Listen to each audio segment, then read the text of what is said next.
чоң сыйынабыз. Асманды жана жерди жараткан, бул дүйнөнүн баардык үсүнөн башкарып келген, ар бир адамдын жеке жашоосун башкарган, батаны берип келген биздин ырайымдуу Кудай Ата.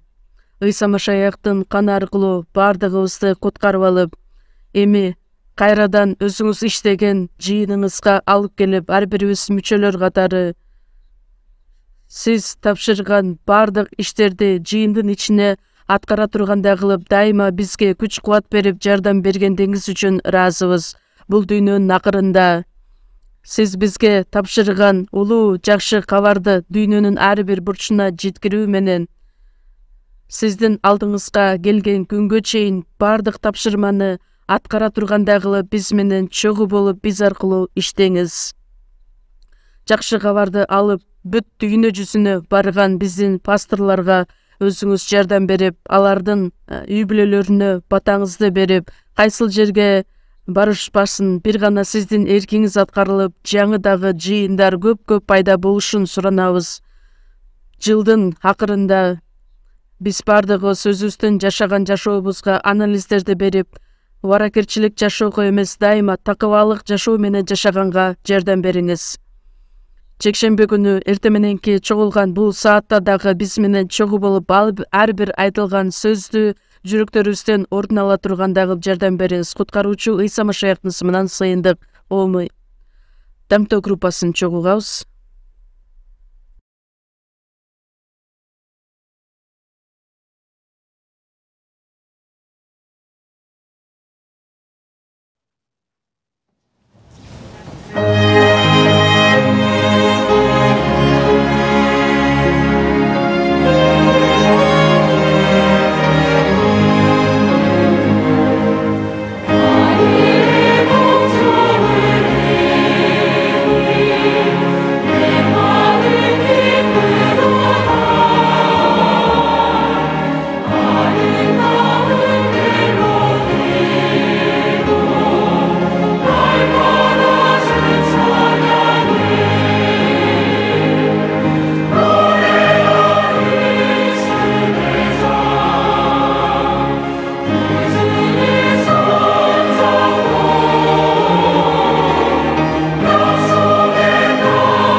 Ыйык жазууну чогуу ачабыз.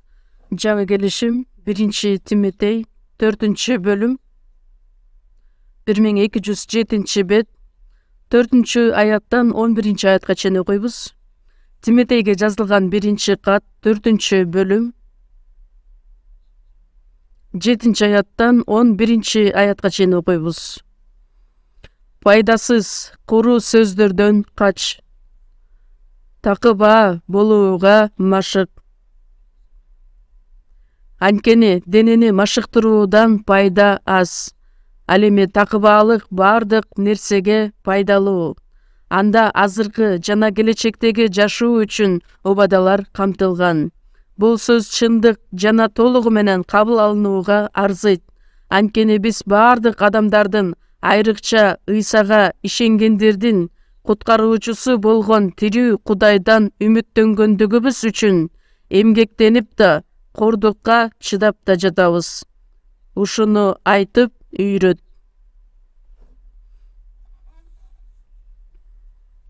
Биздин жетектөөчү пасторубуз Гонконг мамлекетинде азыр семинар өткөрүп жаткан учуру Шиньончол пастор менен Сун Жонгвон пастор азыркы учурда көптөгөн бир туугандар менен чогуу бир команда менен Африкадагы Чад республикасында мамлекетинде көптөгөн элдердин астында чогуу таанышуу менен семинарды баштайын деп турган учуру. Сиздер жакшы билгендей, Африка Чад мамлекети эң жакыр өлкөлөрдүн бири болуп саналат. Экономикалык жактан ушунчалык жарды болгонуна карабастан, жакшы кабарды кабыл алуу жагынан ушунчалык ысык мамлекет. Ысык мамлекет болгонуна карабастан, ал жакта куугунтуктар дагы өтө көп. Бизге каршы чыккан көптөгөн агымдар, уюмдар бар мамлекет бул Чад мамлекети деп аталат. Ошондуктан биздин пасторлорго, биздин командага аман эсен барып кайтып келишине чогуу сыйынып бериңиздерди суранам. Бүгүн сиздер менен чогуу тирүү Кудайдан үмүттөн деген темада сүйлөшөлү деп турабыз. 7 аятта пайдасыз куру сөздөрдөн кач, такыба болууга машык деп айтылат. 8 аятта анткени денени машыктыруудан пайда аз. Ал эми такыбаалык бардык нерсеге пайдалуу. Биз сиздер менен ден соолугубуз үчүн дайыма машыгабыз, спорт менен машыгабыз. Ошондой сыяктуу эле бул дүйнөдө жашап жаткан учурубузда кайраттуулук менен жашашыбыз үчүн ден соолук деген нерсени бекемдешибиз керекпиз. Ошол эле учурда руханий жашообузда бизге эң эле керек нерсе бул такыбаалык. Анткени такыбаалык бардык нерсеге пайдалуу. Азыркы жана келечектеги жашоо үчүн убадалар камтылган. Бул сөз чындык жана толугу менен кабыл алынууга арзыйт. Бардык адамдар кабыл алууга татыктуу сөз. Бул такыбаалык. Такыба болууга машыгышыбыз керек. 10 аятта анткени биз бардык адамдардын, айрыкча Ыйсага ишенгендердин куткаруучусу болгон тирүү Кудайдан үмүттөнгөндөбүз үчүн эмгектенип да, кордукка чыдап да жатабыз. Ушуну айтып үйрөт. Өзгөчө ишенген адамдардын куткаруучусу тирүү Кудайы болгон, бизге окшогон куткарылган адамдар сөзсүз түрдө такыба болуп жашаганга машыгышыбыз керек деген сөздөр. Ушуну айтып үйрөт дейт. Кудайдын айтылган сөзүндөй биз сиздер менен такыбаалык жашоого үйрөнүшүбүз үчүн биз биринчиден өзүбүздүн үмүтүбүздү тирүү Кудайга тапшырышыбыз керекпиз. Такыба болуп жашаганыбыз үчүн биринчи себеп Кудайга таянуу, Кудайдан үмүттөнүү. Андай боло турган болсо, такыбаалык деген сөз эмне? Англисче айта турган болсок, godliness. Кудай менен чогуу болгон жашоо, же болбосо Кудайдын толугу менен өзүнө тапшырып жашоо, оюбузду, кылган иштерибизди бардыгы Кудайга байланыштырып жашаган жашообузду айтылат. Башкача сөз менен айтканда, Кудайдын эрки боюнча Кудайга жага турган жашоо. Мен өзүмдүн жашоомду толугу менен Кудайга тапшырганым бул такыбаалык жашоо деп айтылат. 2-Тимотей 2-бөлүм 15 аятта Кудайдын алдында өзүңдү тапшырганга жакшы кызматчы болууга аракеттенгин. Эмне үчүн? Анткени менин денемди дагы Кудай колдонот дагы, анын иштерин эркин аткарышыбыз үчүн. Римдиктер 12 бөлүм 1-аятта жазылгандай, Кудайга өзүңөрдүн денеңерди тирүү, ыйык жана ага жага турган курмандык катары бергиле, анткени бул силердин рухий кызматыңар болот. Рухий кызмат деген эмне? Бул такыбалык жашоо. Биздин денебизди Кудайга ыйык жана ага жага турган курмандык катары беребиз. Демек, Кудай өзү бизди колдонушу үчүн ушул жашоо такыбалык жашоо деп айтылат. 1-Корунтуктар 6 бөлүм 19-20 аяттарды карасак, өзүңөрдүн өзүңөргө таандык эмес экениңерди билбейсиңерби? Силерди Кудай өзү кымбат баада сатып алгандыктан эми Кудайды даңктап жашагыла. Ал дагы такыбалык жашоо деп айтылат. Ошондуктан такыбалык деген сөз бул Кудай менин кожоюнум, менин теңирим.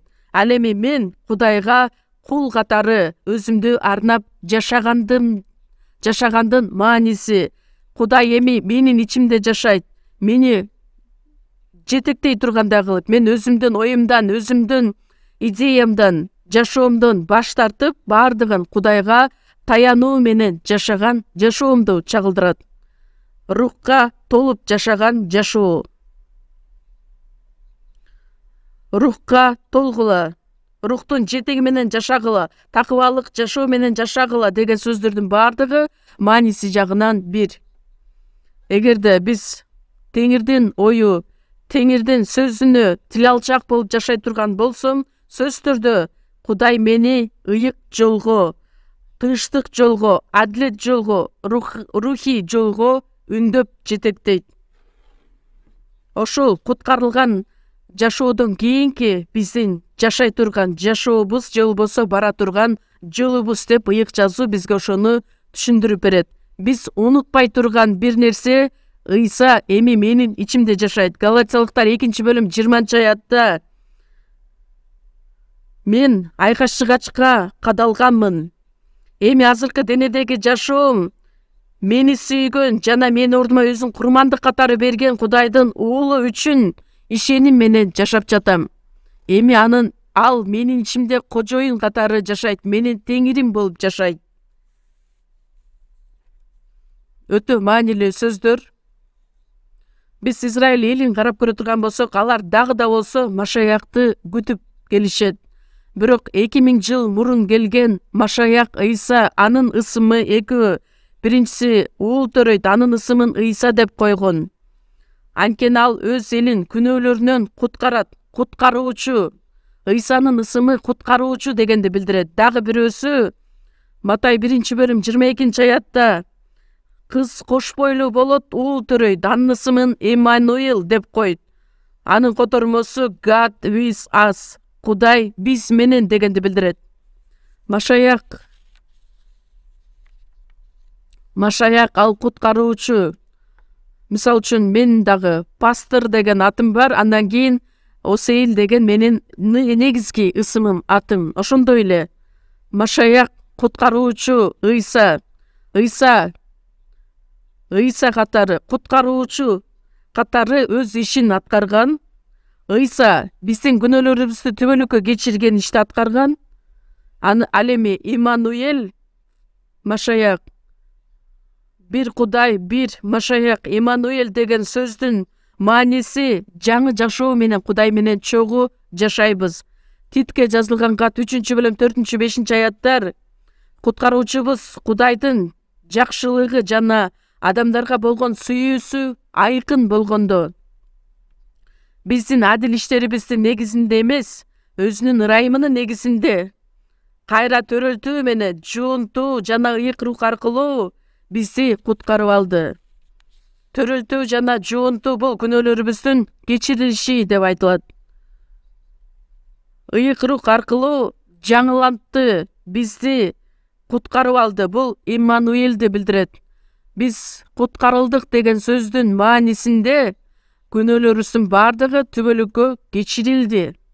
Ыйса менин ичимде эми кожоюн катары, падыша катары, теңир катары жашайт, мени ошол жашоого үндөйт. Өтө маанилүү сөздөр. Менин бардык күнөөлөрүмдү түбөлүккө кечирди. Эми ал менин ичимде жашайт, менин денемди башкарат.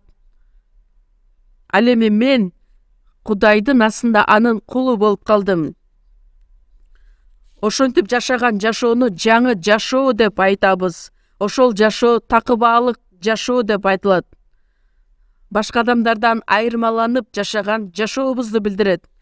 Биз кул болдук, бирок сөз укпаган кул эмес, ыйык жазуу боюнча карай турган болсок, кулактары тешилген кулдар болдук. Мисалы үчүн, кулак угууну символдойт.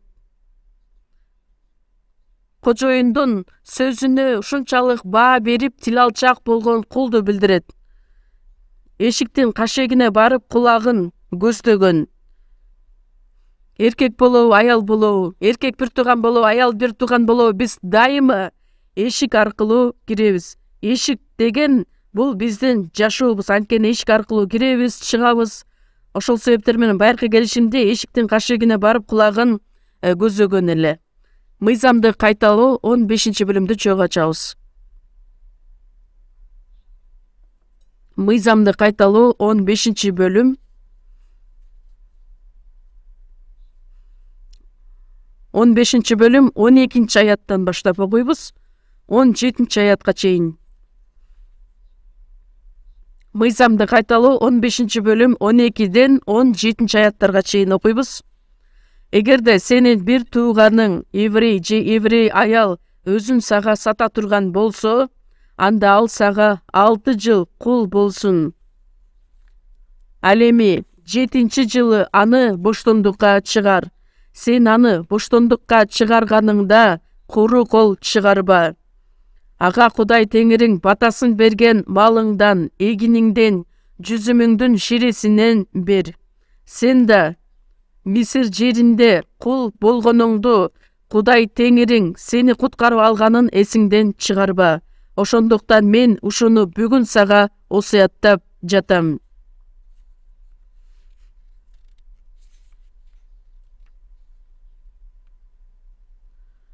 Ал кул сенин үйүңдө жакшы жашагандыктан сага сеникинен кетпейм.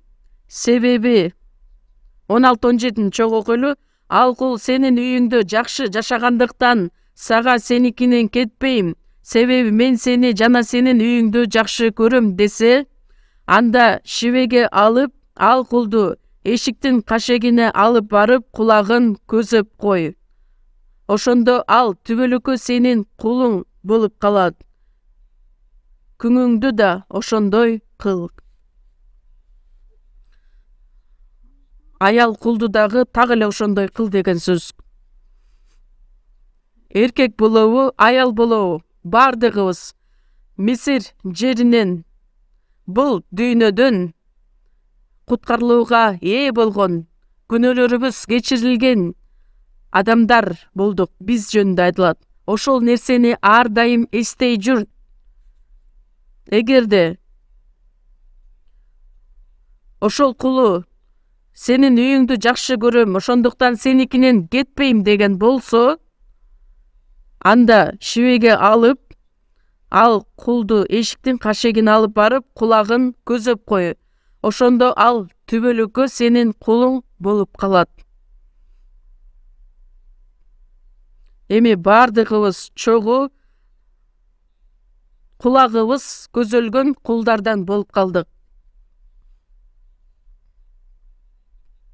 Кудайдын жыйынында чогуу болууну каалаган адамдар болдук.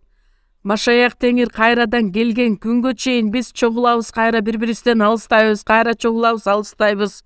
Андан сырткары Кудай өзү каалаган иштердин бардыгын чогуу мамилелешүүдө, чогуу сыйынууда, чогуу жакшы кабарды таркатуу менен кайрадан келе турган Машаякты жолуктура турган адамдарбыз. Ошол күнгө чейин бардыгыбыз кулактарыбыз көзөлгөн кулдарданбыз. Ыйык жазууну карай турган болсок, Кудайдын кулу Муса, Кудайдын мулу Даниэль, Кудайдын мулу кулу Машаяк же болбосо элчи Павыл.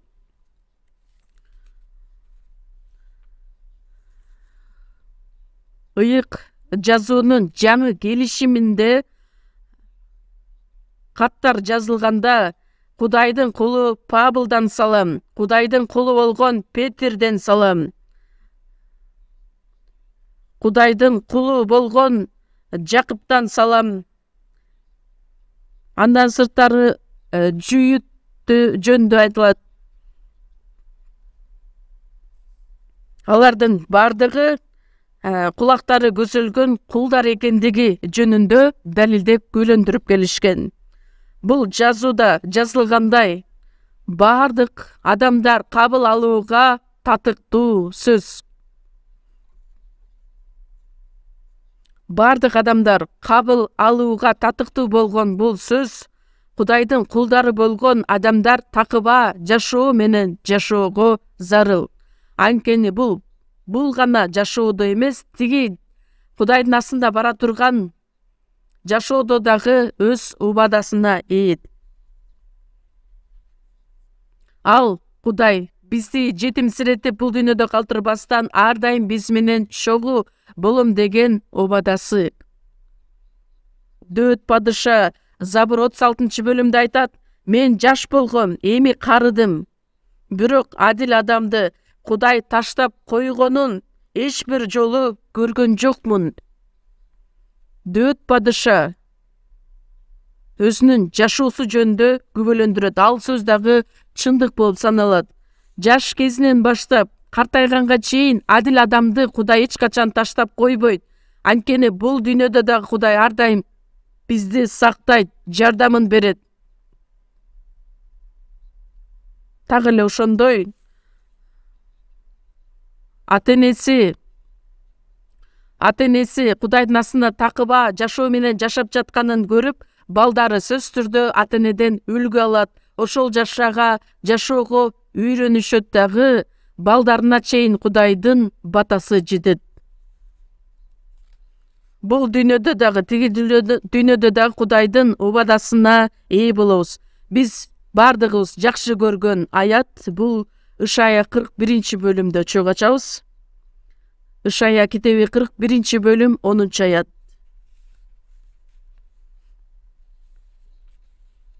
Ишая 41-бөлүм 10-аят.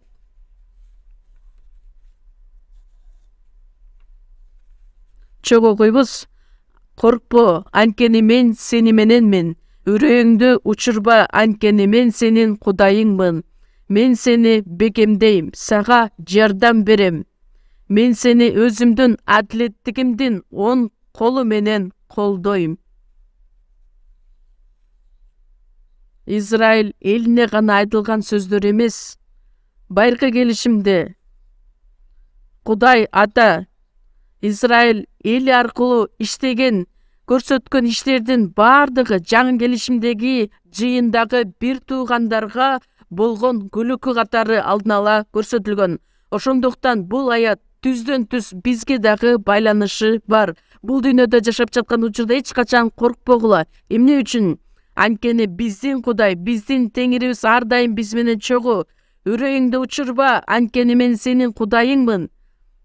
Ыйык Кудай, адилеттүү Кудай, түбөлүк даңкка ээ боло турган Кудай, сени бекемдейм дейт, сага жардам берем. Биздин алсыз жашообузда, алсыз денебизди, алсыз жүрөктөрүбүздү бардыгын Кудай билет, жардамын берет. Биз канчалык алсыз болсок, ошончолук анын адилеттүү колуна өзүбүздү тапшырабыз, ал бизди колдойт. Еврейлерге жазылган катты карасак, биз Теңир мени жардамчым деп айта алабыз. Мага жардам берген менин спонсорум. Ошондуктан мен коркпойм. Адам мага эмне кыла алат? Чечкиндүүлүк менен айта алабыз. Кудайдын баласы болсок, биз эмнеге коркушубуз керек? Албетте, азыркы маалда куугунтуктар, кыйынчылыктар жаралышы мүмкүн, бирок ошол иштер аркылуу Кудай мени дагы да болсо бекемдейт. Ошол куугунтуктар, кыйынчылыктар аркылуу Кудай мени бекемдеп жатат деп ошол мааниде кабыл алышыбыз керекпиз. Биздин ишенимибиз дагы өсүш үчүн Кудай ошол кыйынчылыктарды бизге башыбыздан өткөрө тургандай кылып мүмкүнчүлүктөрдү жаратат. Ошол учурда Теңир мени таштап койду, мени менен эмес деп ойлобостон, тескерисинче канчалык ошол кыйынчылыктар менин жашоомдо, менин бир туугандарымда, үй бүлөмдө боло турган болсо, анда ошол иштер аркылуу дагы да болсо Кудайдын чоң батасы бар экендигин билип туруп биз жеңип чыгышыбыз керек. Ал биздин үмүтүбүз бул дүйнөдө гана эмес, ал үмүт сөзсүз түрдө аткарыла турган нерсе. Албетте, бул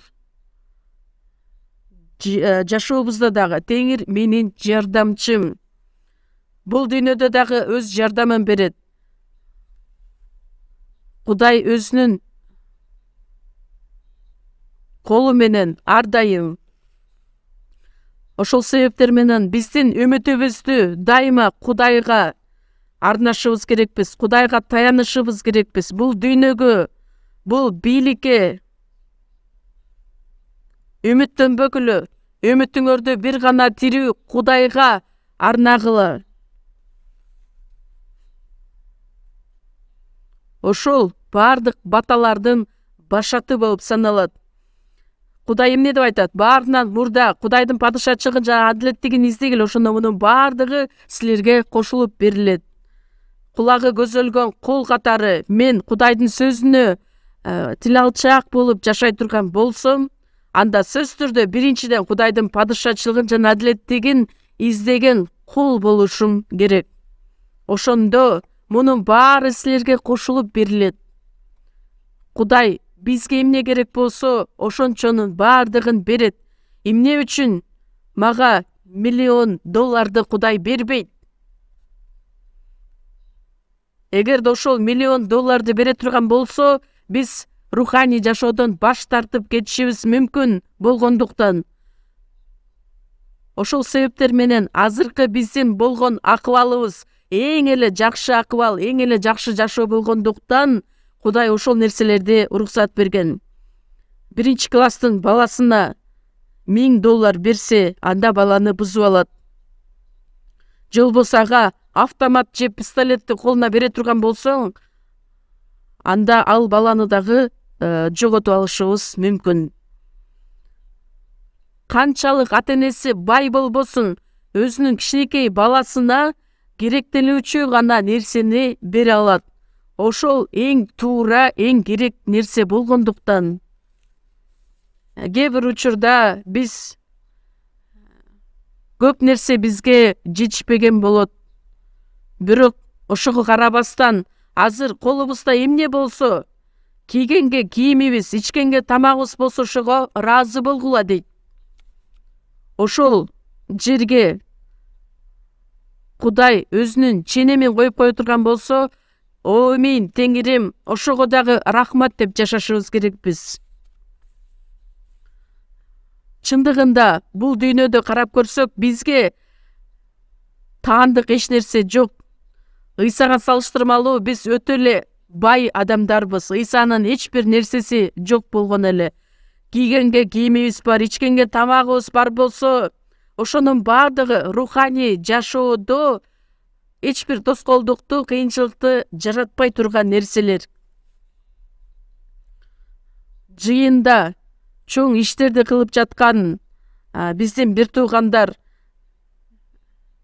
кулагы көзөлгөн кул катары туура такыба жашоо менен жашаганга аракеттерди жумшашыбыз керекпиз. Анткени биз канчалык Кудайга умтулган сайын, жыйындын пайдасы үчүн, жакшы кабардын пайдасы үчүн Кудай бардык нерсени өз убагы менен толуктап берет. Эгерде биз ошол иште ишенимдүү боло турган болсок, өз ишибизде Кудай андан дагы мол ырайымын төгүп бериши мүмкүн. Анткени бардык нерсе Кудайдан келет. Анткени Кудай өлтүрөт дагы, тирилтет дагы, жакырдантат дагы, байытат дагы, кемсинтет дагы, көтөрөт дагы. Бардыгы Теңирден болот. Андай боло турган болсо, эмне үчүн мага бардык нерсе берилбейт? Бул адамдык ачкөздүк болуп саналат. Кудай берген күндө дагы биз ач көздөнүп отура турган боло турган болсок, Кудай бизге бербейт.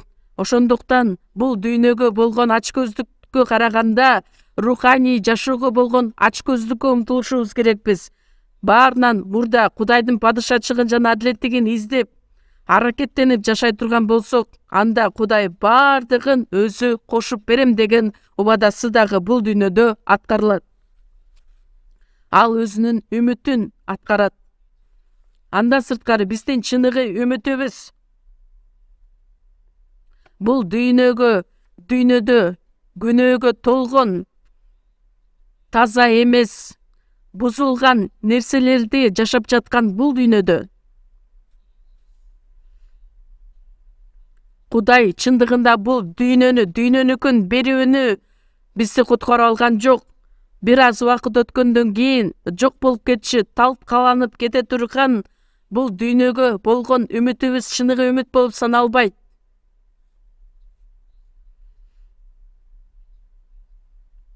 Кудайдын падышачылыгы түбөлүк бейишти бизге бериш үчүн чыныгы үмүттү жараткан.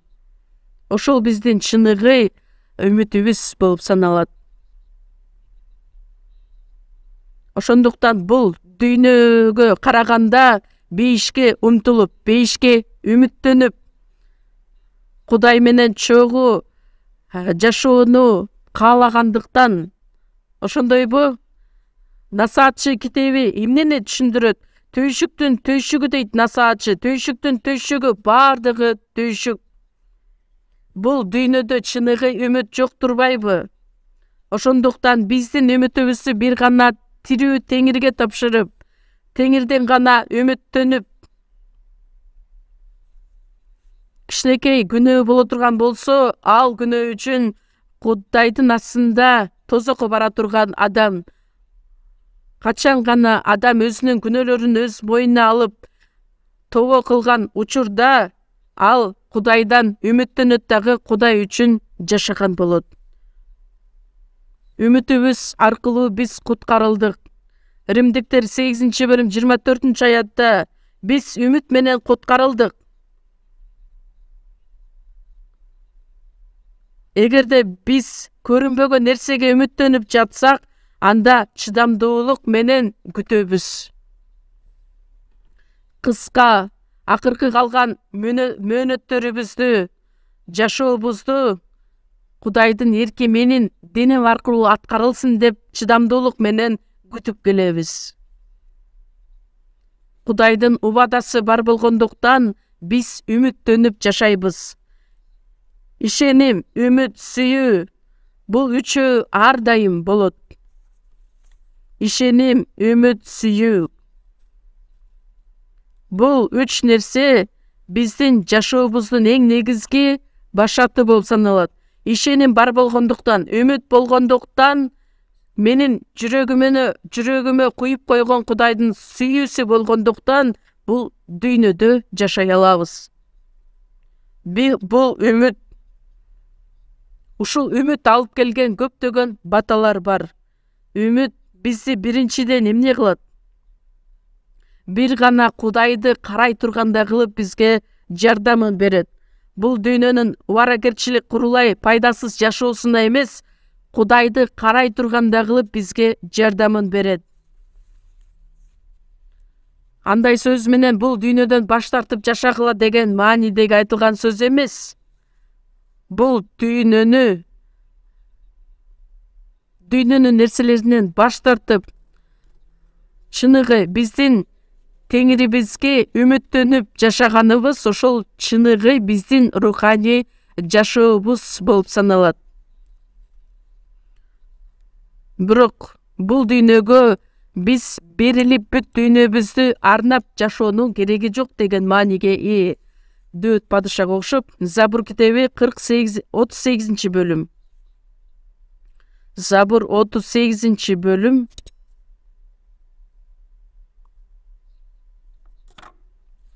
5-аяттан 7-аятка чейин окуйбуз. 38-бөлүм 5-тен 7-аяттарга чейин окуйбуз.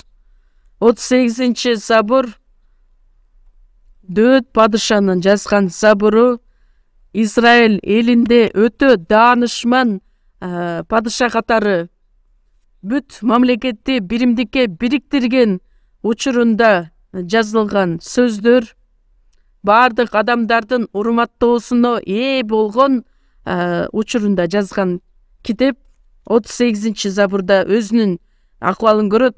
Айтчы Теңирим, мен качан өлөм, канча күнүм калды, канча күнүм калганын, канча жашаарымды билейин.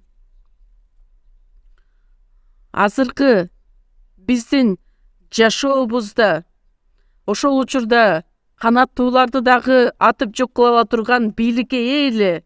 Ошондо Дөөт падыша айтат: сен мага бир сөөм өмүр бердиң, менин өмүрүм сенин алдыңда эч нерсе эмес. Чын эле ар бир адамдын жашоосу курулай убаракерчилик экен. Падыша катары жашап жатам, бирок бардыгы курулай убаракерчилик экен. Чын эле адам эле сыяктуу жүрөт, бекер түйшүк тартат, дүнүйө жыйнайт, анысы кимге каларын билбейт. 8-ти чогуу окуйбуз. Мен эми эмнени күтмөк элем? Теңир, менин үмүтүм бир өзүңдө. Үмүтү бар адам бир гана Кудайга таянат, Кудайга гана ишенет. 1 класска барган баланын апасы линейкага барганда кимди карайт?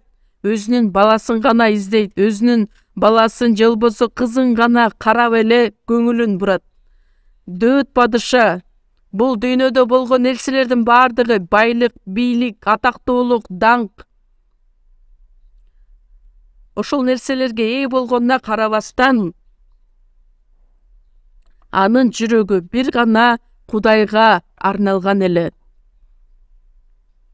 Дөөт падыша өзүнүн жашоосун толугу менен Кудайга арнаган адам эле. Такыба жашоо менен жашаган адам деп айтсак болот. Ошол үмүт бизге кубанычты, шаттыкты алып келет.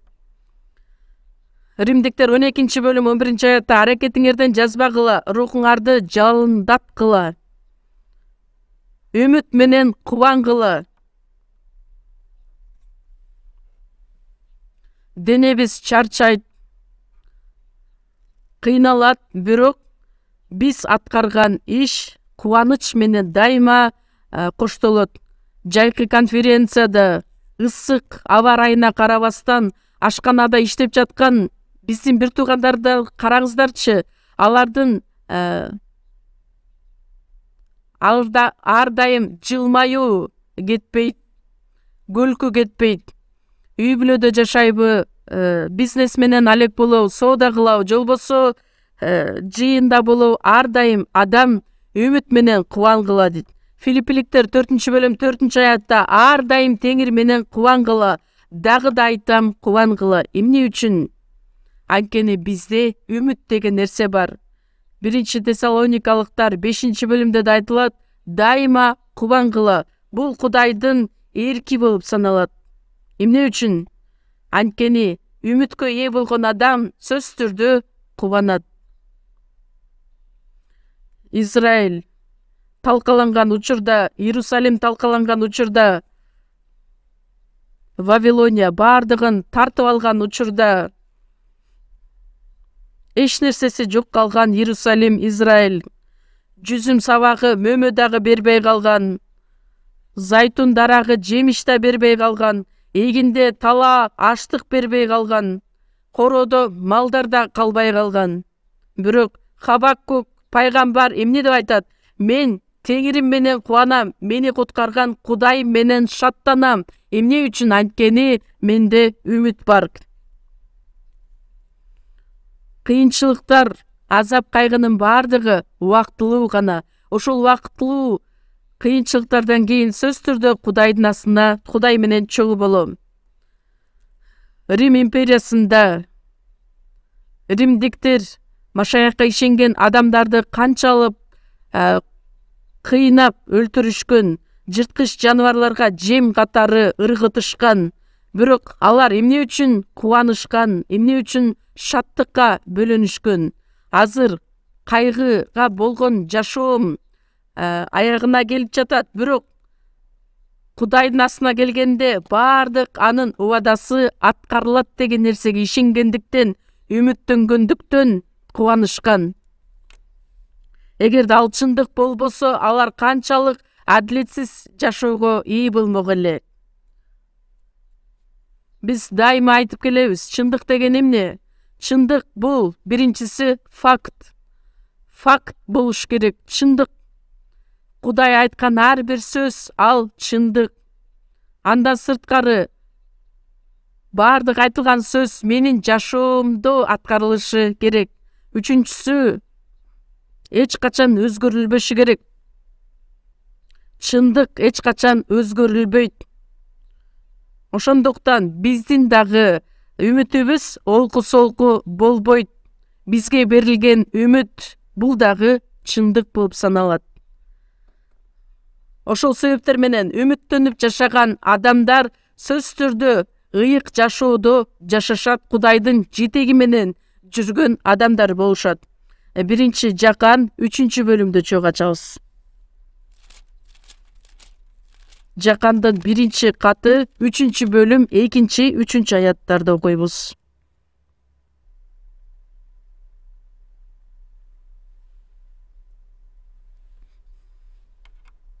Биринчи Жакан 3-бөлүм 2-3 аяттар: Сүйүктүүлөрүм, биз эми Кудайдын балдарыбыз, бирок эмне болорубуз бизге айкын боло элек.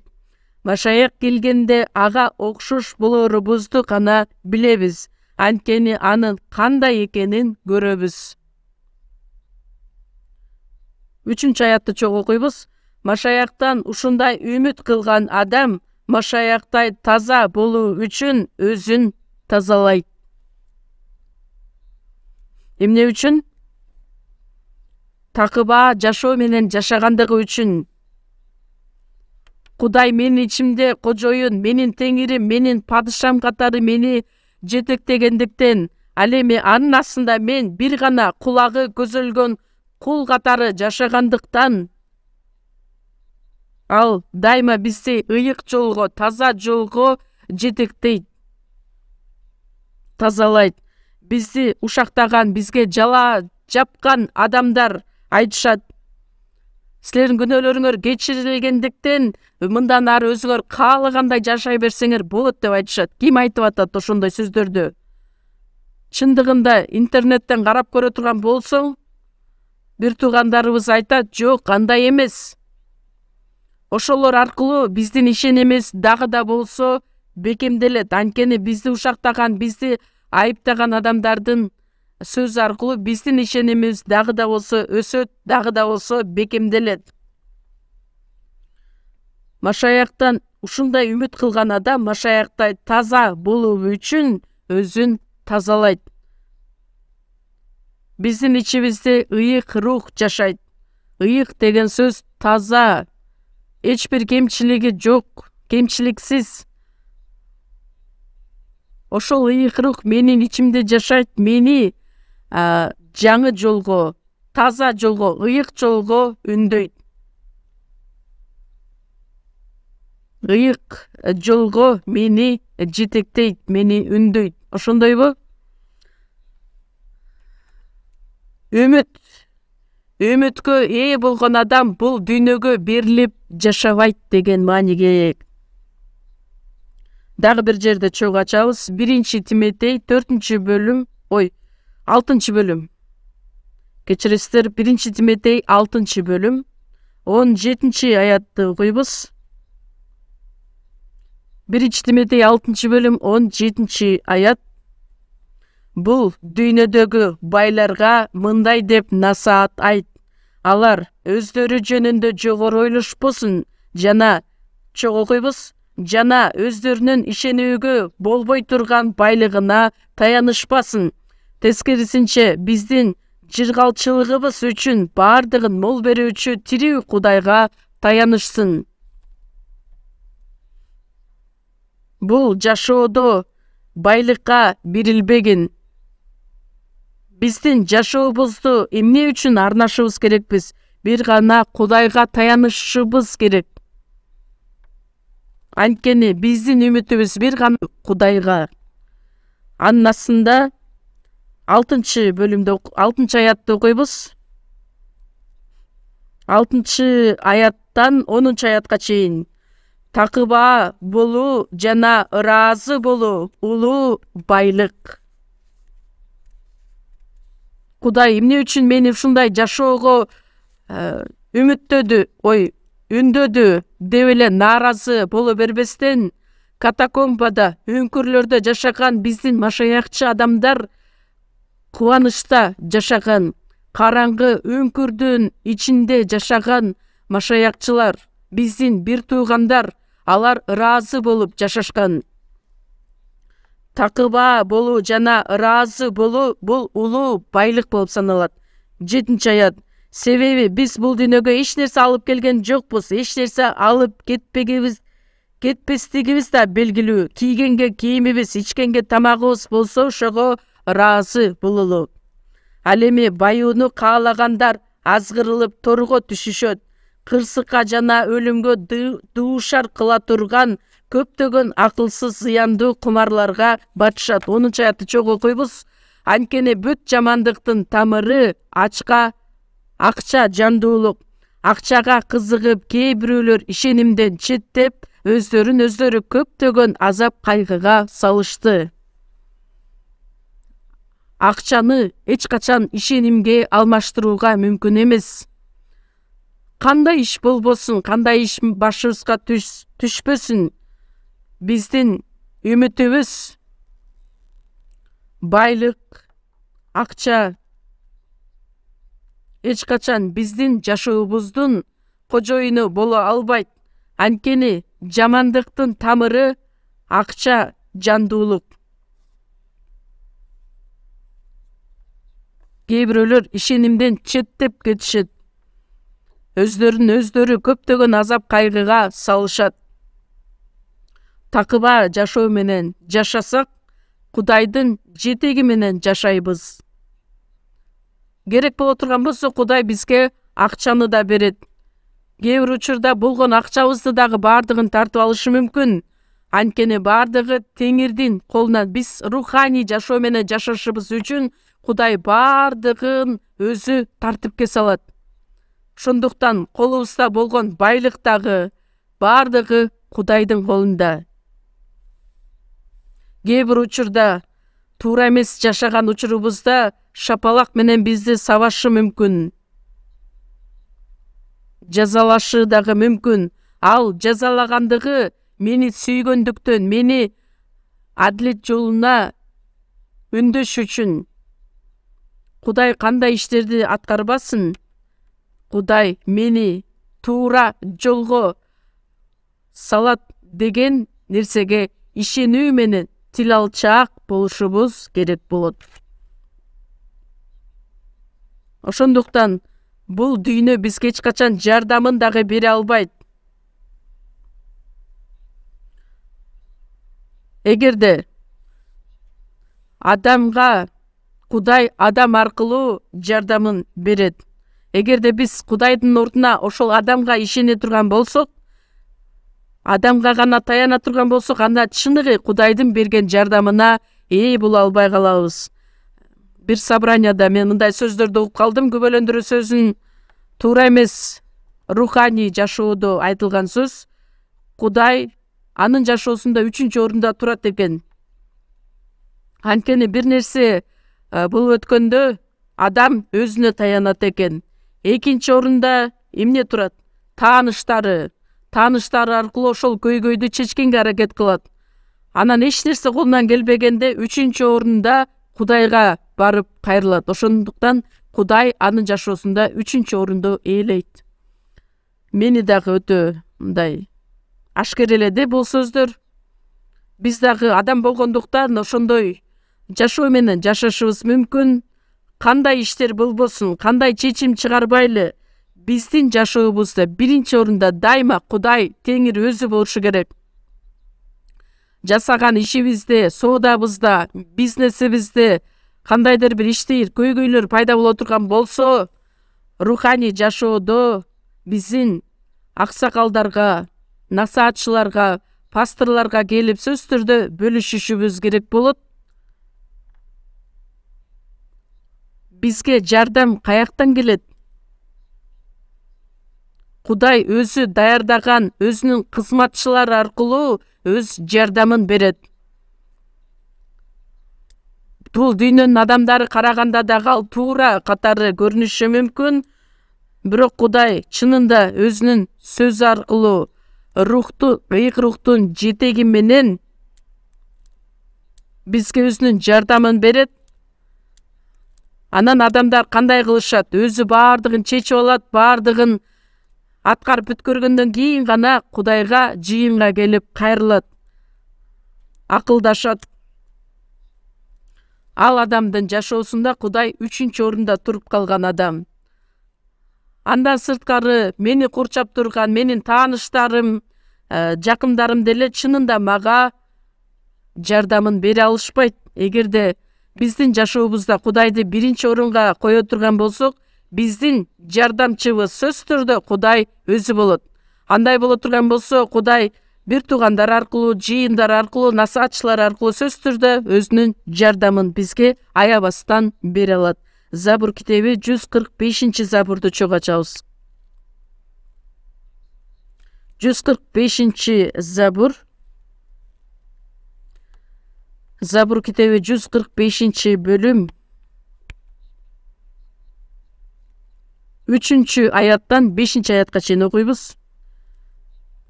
145-чи забур 3-төн 5-ке чейин окуйбуз. Чогуу окуйбуз.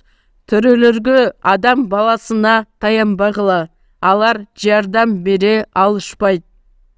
Төрөлөргө адам баласына таянбагыла. Анын руху чыгат, ошондо ал кайра топурак болуп калат.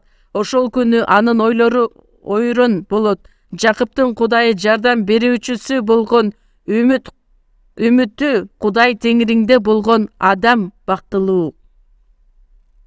Жеремия китебинде чогуу ачабыз.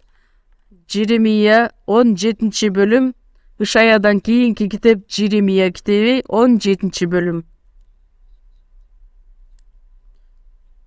5-чи аяттан 8-чи аяттарга чейин окуйбуз. 5-чи аяттан 8-чи аятка чейин.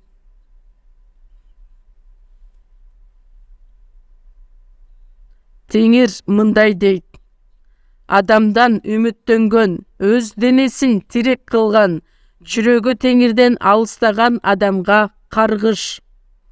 Ал адам чөлдөгү бадалдай болот. Ал ырайымдын келгенин көрбөйт. Чөлдөгү ысык жерлерге түшүм бербеген, эч ким жашабаган жерге отурукташат. Теңирден үмүттөнгөн, теңирге таянган адам баталуу. Анткени ал адам суу боюна тигилген, тамырын суу түбүнө жайган дарактай болот. Ал аптапты сезбейт.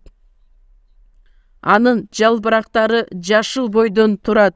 Ал кургакчылык убагында да коркпойт, мөмө берүүсүн токтотпойт.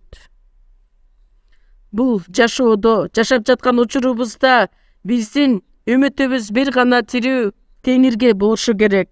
Ал адамдын жашоосу эң баталуу адам болот. Бирок Кудайды 3-чү орунга коюп кое турган болсок, 3-чүгө мейли жакшы, бирок такыр эле биздин эсебибизге кирбей кала турган болсо, анда кандай болуп калат?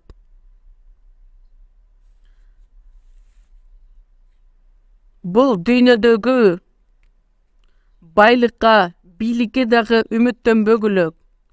Анткени атак, даңк, байлык албетте жакшы, бирок бир аз убакыт өткөндөн кийин алардын баардыгы жок болуп кетет. Кудай берген байлык эң эле баалуу нерсе.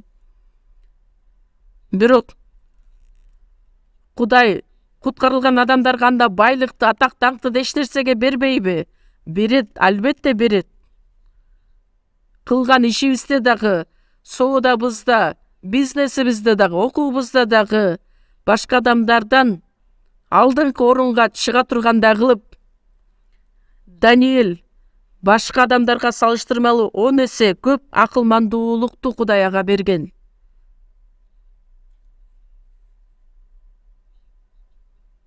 Аны эч качан адан баш тартпастан бул дүйнөдөгү көзгө көрүнгөн гана байлыкка, бийликке бүт көзүбүздү артуу менен үмүттөнүп жашай турган болсок, анда Кудай кире турган Кудайга орун жок болуп калат. Ошондойбу? Тескерисинче биздин жашообузда эч кандай бата коштолбой калат. Израиль элине кургакчылык келди. Бейтлехем шаарынан Элимелек аялы Наами менен Моаб жергесине барышат. Ал жака барганда эч нерсеге ээ болушпайт. 6-аятта жазылгандай, чөлдөгү ысык жерлерге түшүм бербеген эч ким жашабаган жерге отурукташат. Чынында эле кыйынчылык жашоодо жашашкан.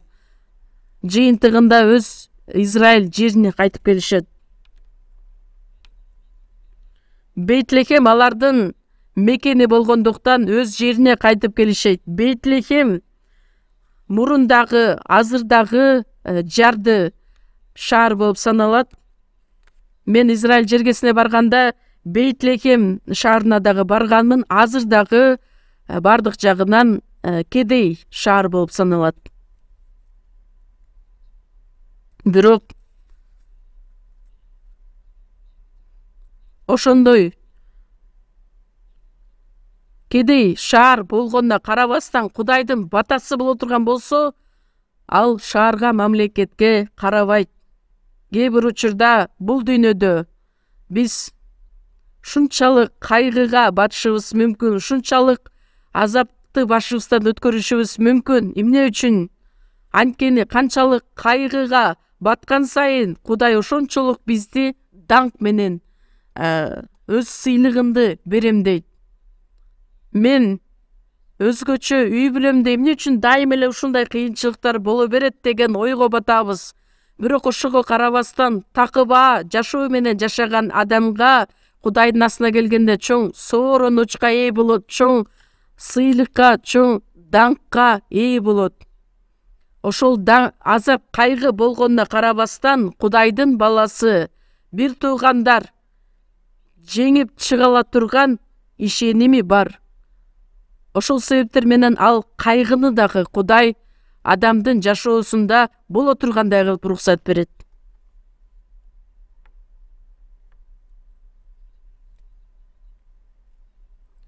Бай адамдын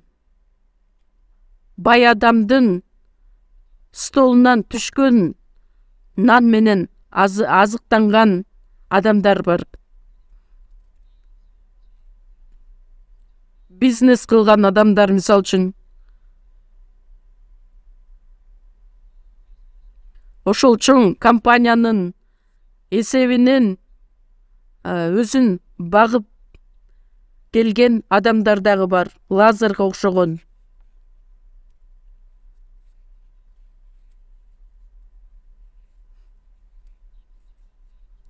Бай адам болот. Бай адам ал өзүнүн убагында шунчалык кубанычка, шаттыкка бөлөнүп жашайт дагы жыйынтыгында тозокко барып түшүрөт. Анан алыстан караса Ыбрайымды көрөт. Ыбрайымдын кучагындагы Лазарды көрөт. Ыбрайым ата, мага ырайым кыла көр деп кайрылат. Лазарды мага жиберчи, ал бармагынын учун сууга малып тилимди сууласынчы. Анткени жалындаган отто мен шунчалык азап тартып жатамын дегенде Ыбрайым айтат: балам, сен өзүңдүн үлүшүңдү, жашооңдо алганыңды унутпа. Ал эми Лазар албаган. Лазар убагында азабын башынан өткөргөн. Азыр болсо бул жерде ал сооронууда. Ал эми сен отто азап чегүүдөсүң. Ошондой жооп кайтарат Ыбрайым. Ошондуктан бир тамчы суу дагы жеткирип берген жок.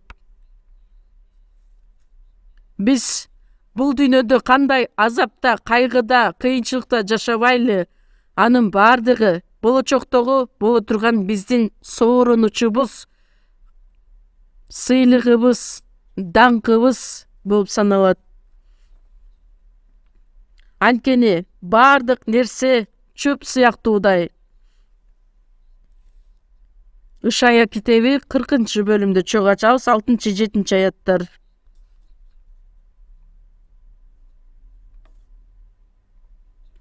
Ышая 40-бөлүм 6-7 аяттарды окуйбуз. Үн мындай дейт: кабарла. Мен эмнени кабарлайын деп сурадым.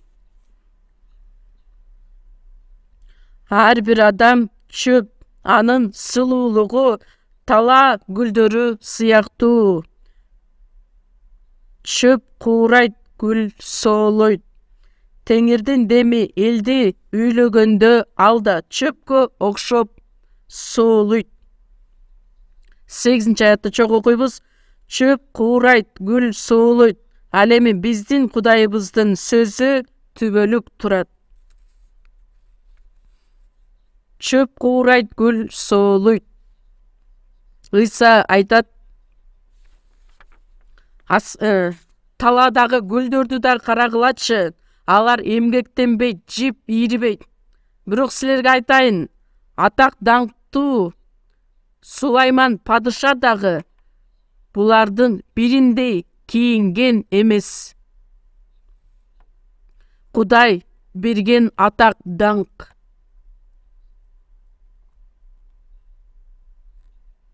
Биз эгерде ошол нерсени башыбыздан өткөрүп көрө турган болсок, чынында таң каларлык нерсе. Вау! Шунчалык атак даңкты Кудай бизге даярдап койдубу? Бирок ошол нерсе бизди күтүп тургандыктан бул дүйнөнүн убаракерчилик жашоосуна үмүттөнбөгүлө. Сулайман падыша бүт бийликке ээ болгон, байлыкка ээ болгон, бирок Насаат китебинде ал эмне деп айтат? Түйшүктүн түйшүгү баардыгы түйшүк дейт. Баардыгы курлай убаракерчилик жана рухтун кыйналуусу бул дүйнөдө чыныгы үмүт жок деген жыйынтык чыгарат. Насаат 2-бөлүмдү чогуу ача кетели. Насаат китеби 2-бөлүм 10-аят. 10-11 аяттар.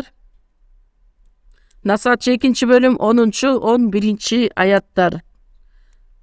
Насаат 2-бөлүм 10-11 аяттар. Эки колуңуз менен ачсаңыз батыраак табасыздар. Көзүмдөн бир да каалоосун четке каккан жокмун. Жүрөгүм каалаган кубанычты тыйган жокмун. Анткени жүрөгүм менин баардык иштериме кубанып турду. Бул менин баардык иштеримден алган үлүшүм болду. Анан мен өз колум менен жасаган иштердин баарын жана өзүм эмгектенген эмгегимди карап, мындай колунан баардык келе ала турган байлык, бийлик, билим, андай бир дагы адам жок. Сулайман падыша баардыгына ээ болгон. Баардыгы курлай убаракерчилик жана рухтун кыйналуусу, күн астында алардан пайда жок экендигин Сулайман түшүндү.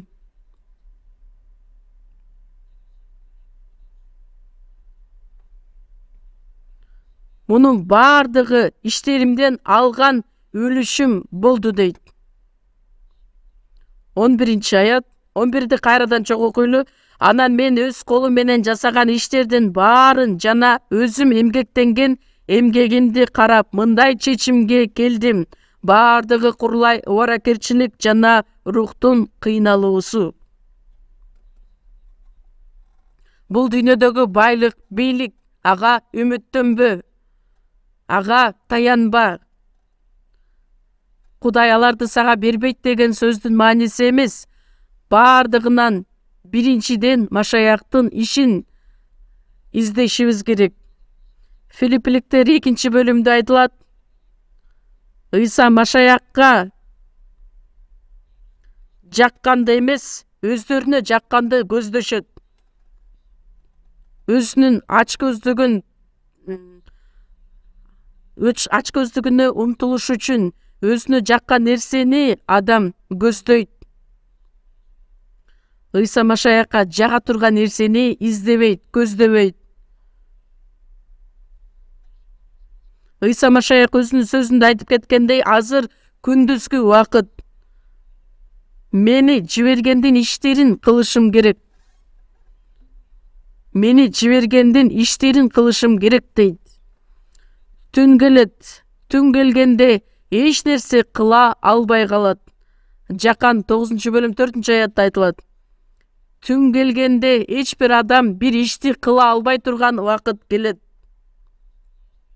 Ыйса Машаяктын аткарган ишин эми биз да аткарышыбыз керекпиз. Анткени түн келет. Түн келген убакытта биз каалаган күндө дагы ал ишти аткара албай калабыз. Ошондуктан биз эмнеге биринчи маанини беришибиз керекпиз. Куткарылган адамдар бул дүйнөнүн адамдарына караганда экиси аракеттенип жашашыбыз керек. Насаатчы 9-бөлүм 10-аятта айтылат.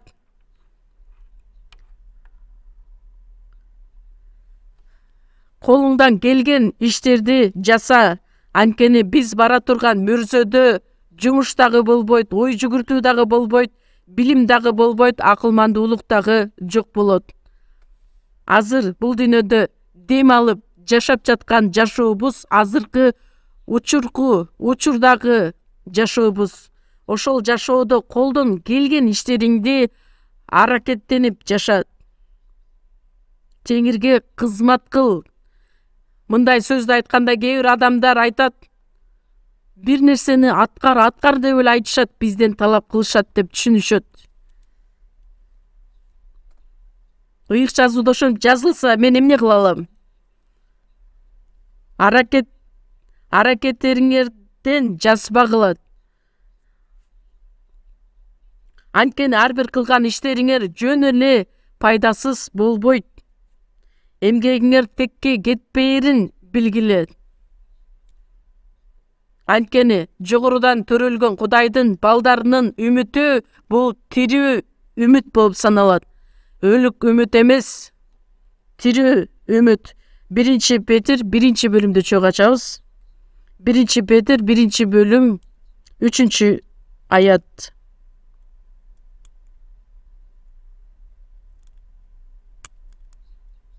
3-4-аяттарды окуйбуз. 1-Петр 1-бөлүм 3-4-аяттар. Теңирибиз Ыйса Машаяктын Кудайы жана Атасы даңкталсын. Анткени ал Ыйса Машаякты өлгөндөрдүн арасынан тирилтүү аркылуу бизге тирүү үмүт берүү үчүн асманда чогуу окуйбуз.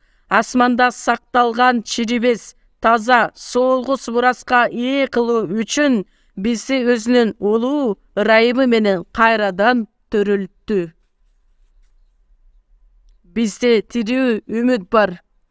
Ошол тирүү үмүт биздин жүрөгүбүздөгү болгон нерсе, бул бейишке болгон үмүтүбүз. Биздин руханий жашообуздун эң акыркы аялдамасы, the final destination, бул түбөлүк падышачылык болуп саналат. Бардыгыбыз түбөлүк бейиште чогулабыз. Ошол түбөлүк бейишке болгон тирүү үмүтүбүз бар. Түбөлүк бейишке бара турган адамдардын үмүтү чыныгы үмүтпү же адам жөн гана бул дүйнөгө үмүттөнүп, таянып жашап келе жатабы? Ошону адам өзүн анализдеп, текшерип, изилдеп көрүшү керек. Биз түбөлүк бейишке үмүттөнгөн адамдарбыз. 42-забурда айтылат.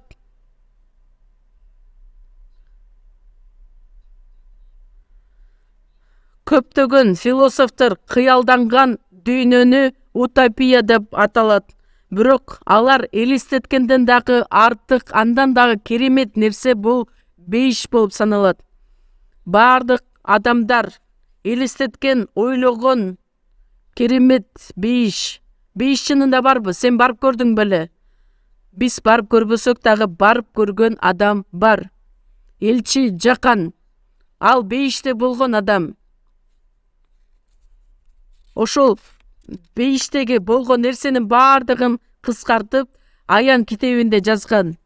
Мен көрдүм деп айтат. Элчи Павыл айтат: үчүнчү асманга көтөрүлгөн элем 14 жыл мурун үчүнчү асманга көтөрүлгөндүгүн айтат. Бейишке көтөрүлгөндө сөз менен жеткире алгыс айтып бере алгыс сөздөрдү укканмын. Ошонун бардыгын жазгым келди. Бирок токтоттум. Анткени бейиш деген нерсени биз менен, биздин акылмандыгыбыз менен жеткире алгыс, сөз менен туура жеткире алгыс бейиш болгондуктан адамдар туура эмес түшүнүп калбасын деп элчи Павыл ал жөнүндө кенен жазган эмес. Эмне үчүн? Элчи Павыл ушунчалык билими, даанышман болгон адам эле. Көптөгөн падышалар, жетекчилер элчи Павылды куугунтук алганда айтышкан, ал акырынан акылынан ажырап калган адам деп. Кудай ага ушунчалык акылмандуулукту бергендиктен көп нерсеге ээ болгон, билими ашып ташкан элчи Павыл эле. Бирок ошо карабастан ал бейишти бүт бардыгын сүрөттөп, сөз менен жеткире алгыс экендигин далилдеген. Кыскача эле сөз менен айтат: бейиште кайгы деген жок, оору деген жок, кайгы жок, өлүм деген нерсе жок. Ошол нерсе эле жок болсо жашоого мүмкүнбү? Бейиште ошол нерсе экендиги жөнүндө чагылдырат. Ошол түбөлүк бейиште биз түбөлүк аны менен чогуу жашайбыз. 1 Корунтуктар 2 бөлүм 9 аятта Кудай өзү сүйгөндөргө көз көрбөгөн, кулак укпаган, адамдын жада калса оюна дагы келбеген нерсени даярдап койгон дейт. Ошол бейишке биздин үмүтүбүз бар адамдарбыз. Жаратуучу Кудайга үмүттөнгөн адамдарбыз. Асман менен жерди жараткан жаратуучу Кудайды көрө турган адамдарбыз. Ошого болгон биздин үмүтүбүз бар адамдарбыз. Биринчи жолу келген Ыйса момун абалда келген, көрксүз келген. Ошондуктан аны тааный алышкан эмес. Ал эми экинчи келген Ыйса Машаякты көптөгөн периштелер аны курчоосунда келет. Даңкка толгон Машаяк келет. Ошол теңирде Ыйсаны биз көрө алабыз. Аны көрө ала турган үмүтүбүз бар. Мен дагы батыраак жолуксам экен деген үмүтүм бар. Дагы бир нерсе, куткарылган адамдар, бизден биринчи көз жумган адамдар бар. Биздин бир туугандарыбыз, жакындарыбыз, же болбосо жыйын ичиндеги бир туугандар менен дагы жолуга ала турган бир үмүтүбүз бар. Байыркы келишимдеги жашаган ишеним жолунда жүргөн адамдарды дагы жолуктурабыз. Бардыгын жолуктура ала турган Стефанды жолуктурганда, сизди ташбаранга алынганда кандай кыйналдыңыз деп сурай алабыз. Ыйык жазууну окуп жаткан учурда Хабакук пайгамбар бизге келип кол алышы учурашканда сиз кимсиз деп сурап калбайлы. Ошондуктан ыйык жазууну көбүрөөк окуңуздар. Жунус пайгамбары эмне үчүн Нинеби шаарына баргыңыз келген жок деп сурашыбыз дагы мүмкүн. Ошол пайгамбарларды, ошол адамдарды жолуктура ала турган үмүтүбүз бар. Чынында эле аларды жолуктурганда кандай кубанычка толобуз. Кандай куугунтуктарга карабастан өз ишенимин сактап келген биздин ишеним жолундагы адамдар. Руханий жашоо менен жашап келген адамдарды жолуктурабыз. Андан сырткары дүйнө жүзүнө көптөгөн курмандыктар, ондуктар аркылуу дүйнө жүзүнө жакшы кабарды жеткирип жатабыз. Ал адамдар биз жеткирген ошол сөз аркылуу, курмандыктар аркылуу алар куткарылууга ээ болуп жатышат.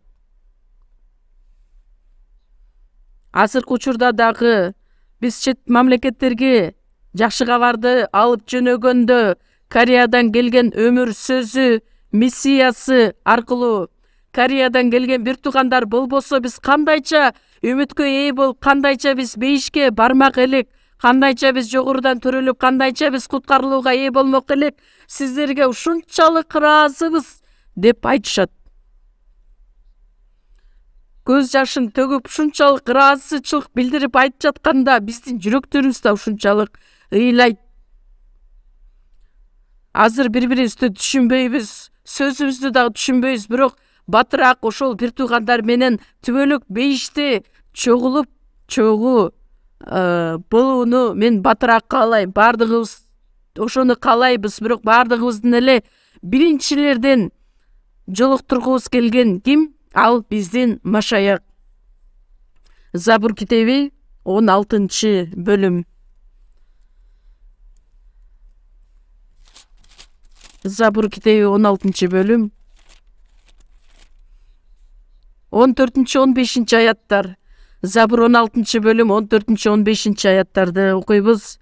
Теңир мени бул адамдардан, бул дүйнөдө гана үлүшү бар, курсагын сенин казыналарыңдан тойгузуп жүргөн бул дүйнөнүн адамдарынан өз колуң менен куткара көр.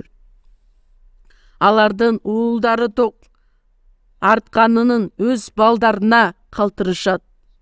15-те чогуу окуйбуз.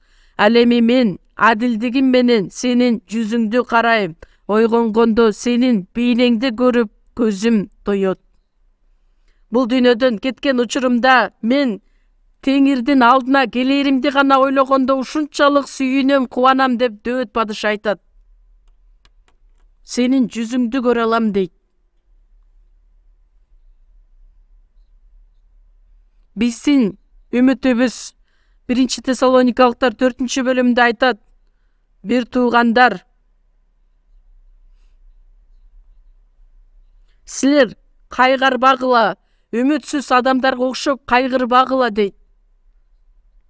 Үмүтсүз адамдар өзүнүн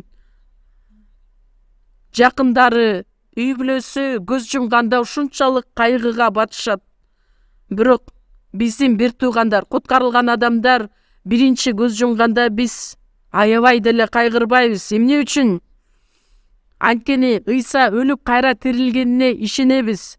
Ошондой эле Ыйсага ишенип жүрүп көз жумгандарды дагы аны менен бирге алып келерине, тирилтерине ишенебиз. Биз жакшы билген биздин жакындарыбыз, бир туугандарыбыз менен Ыйса чогуу келерине ишенебиз. Ал дагы биздин үмүтүбүз болуп саналат.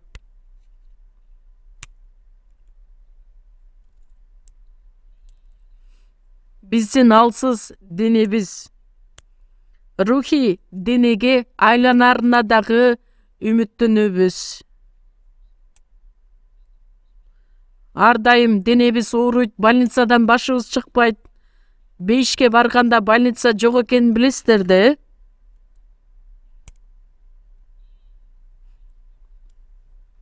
жеткилең, кемчиликсиз Ыйса Машаяктын денесине окшоп биздин денебиз дагы өзгөрүлө тургандыгы жөнүндө дагы үмүтүбүз бар.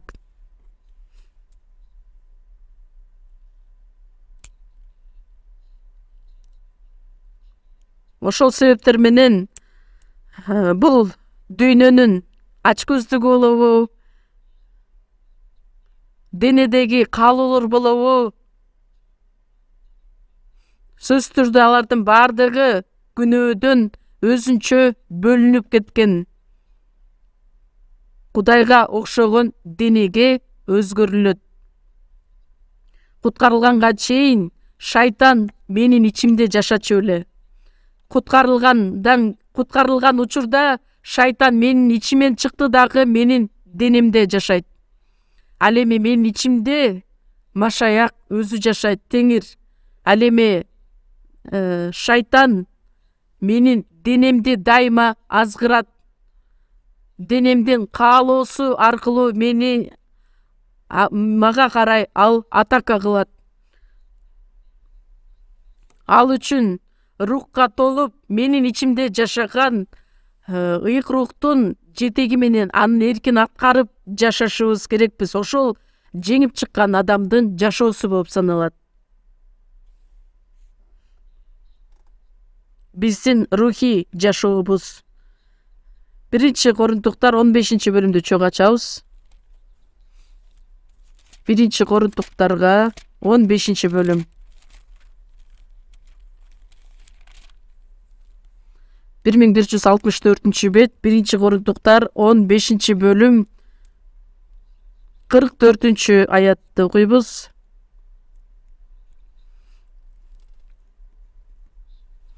1-Корунтуктар 15-бөлүм 44-аят. Себилгени табигый дене, тирилгени рухий дене. Табигый дене бар, рухий дене бар. Бул сөз дагы чындык. Бул дагы мага тиешеси бар сөз. Себилгени табигый дене, тирилгени рухий дене. Денеде табигый дене болгон сыяктуу да эле рухий дене бар. Жумуртка бар болсо, канаттуу бар. Урук бар болсо, гүл болот.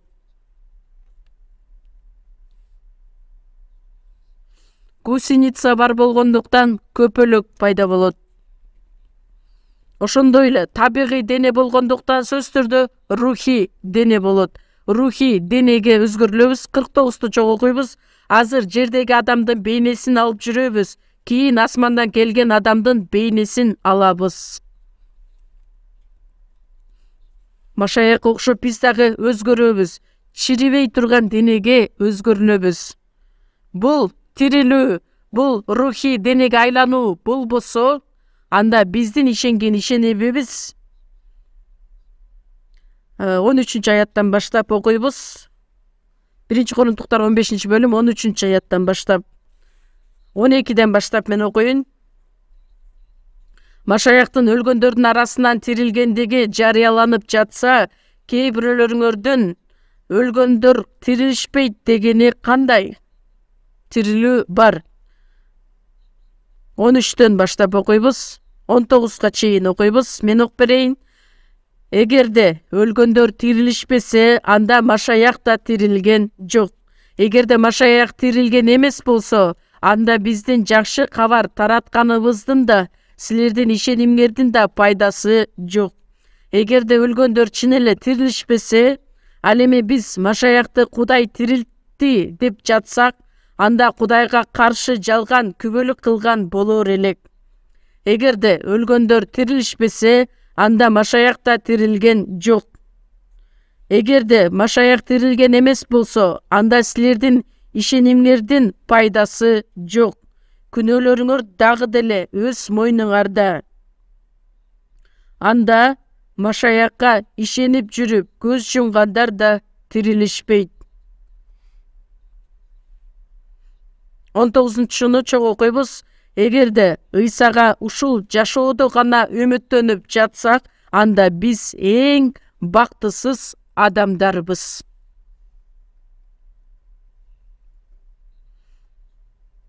Бул тирилүүгө үмүттөнгөн адамдарбыз.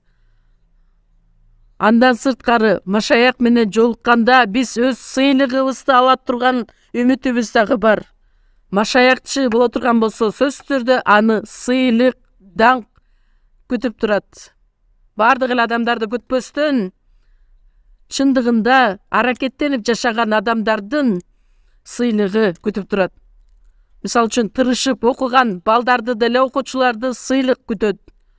Ошондой сыяктуу эле биз дагы сыйлыкка умтулуп, даңкка умтулуп жашашыбыз керекпиз. Машаякты жолуктурганда жарайсың, ишенимдүү, жакшы кулум деп бизди мактай тургандай кылып, бул дүйнөдө төккөн ар бир көз жашыбыз, башыбыздан өткөргөн баардык кайгы, азап, кыйынчылык баардыгы көз ирмемде жок болот. Бирок биз Кудай берген даңкка ээ болгон адамдарбыз. Ээ боло турган адамдарбыз. Элчи Павыл үйлөнгөн дагы эмес, үйлөнгөнгө убактысы дагы жок болчу эле. Анткени анын максаты бир гана Ыйса Машаяк үчүн жашоо эле. Жогорку сыйлыкка умтулуп жашагандыктан Элчи Павыл өзүнүн жашоосунун максатын ошол сыйлыкка умтулуу деп коюп алган эле.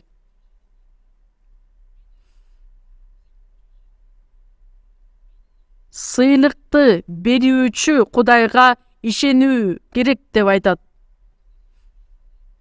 Сыйлык берип жаткан учурда, жок мен сыйлык албайм, сыйлык кереги деле жок мага, эптеп эле бейишке жетип алсам болду деп.